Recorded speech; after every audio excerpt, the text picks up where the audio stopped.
Everything is Obvious by Duncan Watts.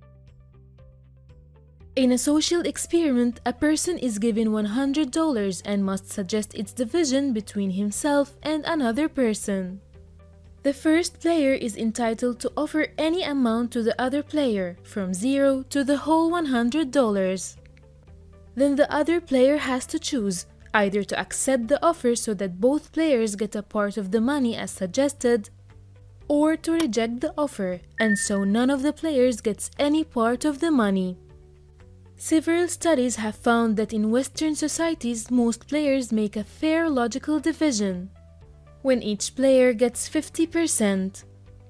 Offers under $30 were usually refused.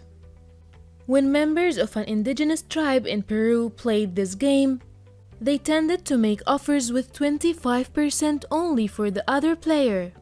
However, almost none of the offers were rejected. In contrast, when the game was applied in one of the tribes in Papua New Guinea, the tribe members tended to make offers that were better than 50%.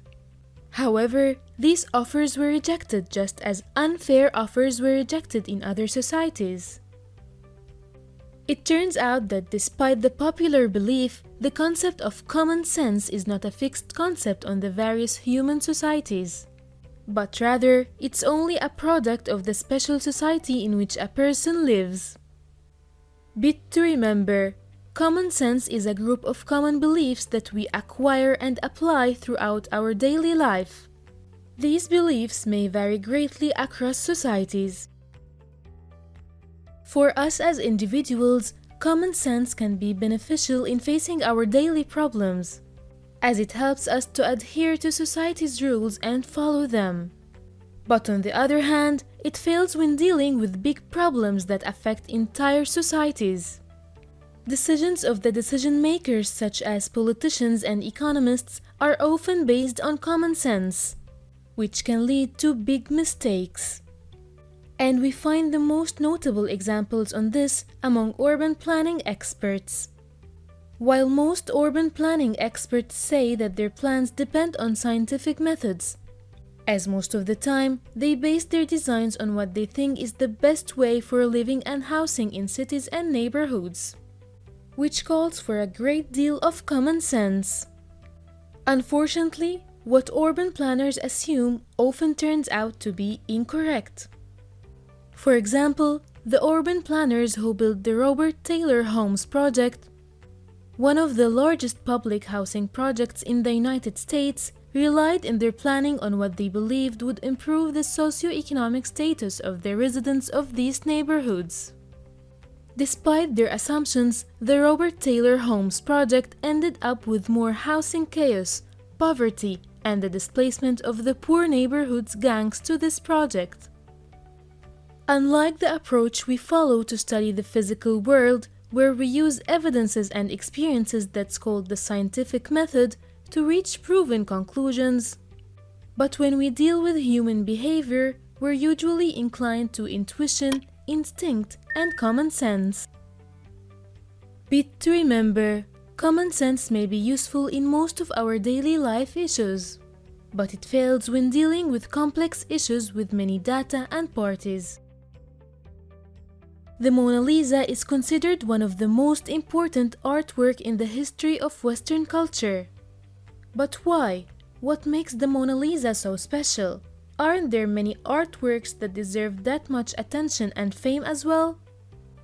Think for a moment and ask yourself, what are the reasons of popularity of the Mona Lisa? What are the reasons that come to your mind? It's likely that most of the reasons that come to your mind are a product of a prevailing perception or a logical fallacy inspired by the perception of the society in which you live. If we look at the Mona Lisa again, you may have mentioned that it's the most famous painting because of its mysterious history, or perhaps because it was stolen and returned in strange circumstances. But in essence, you simply think that the Mona Lisa is famous because it has the characteristics of the Mona Lisa. In other words, you're using the fact that the Mona Lisa is famous to justify why she's so famous. And this is called circular reasoning, that uses conclusion to justify itself, instead of using scientific and logical evidence to reach a conclusion. Bit to remember, common sense may prevent us from accurate understanding of the reasons for the popularity of some things, as it's not based on scientific justifications. Financial experts believe that by looking at the existing data sets and studying it closely, they can predict a possible path for the future. However, financial matters don't always go as planned, and those who follow experts' advices can incur a lot of losses.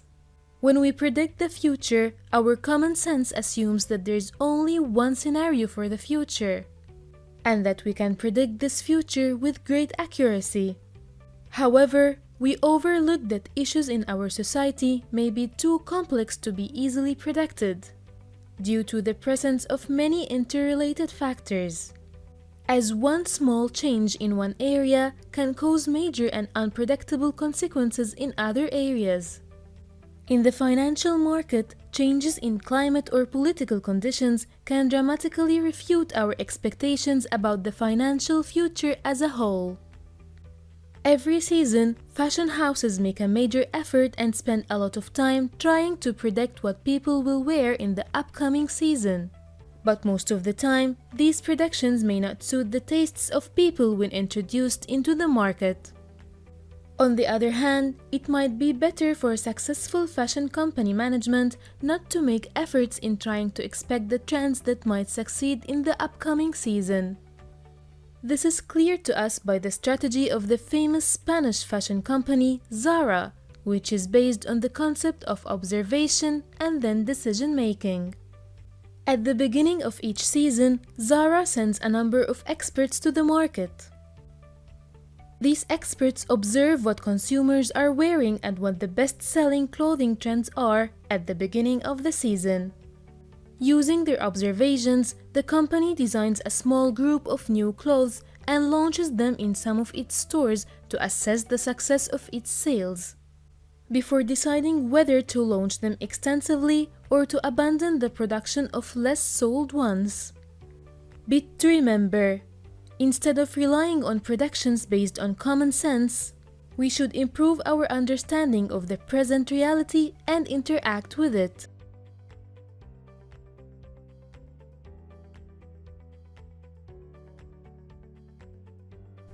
Thanks for watching. Please follow our social media accounts. And don't forget to like this video and subscribe to our YouTube channel.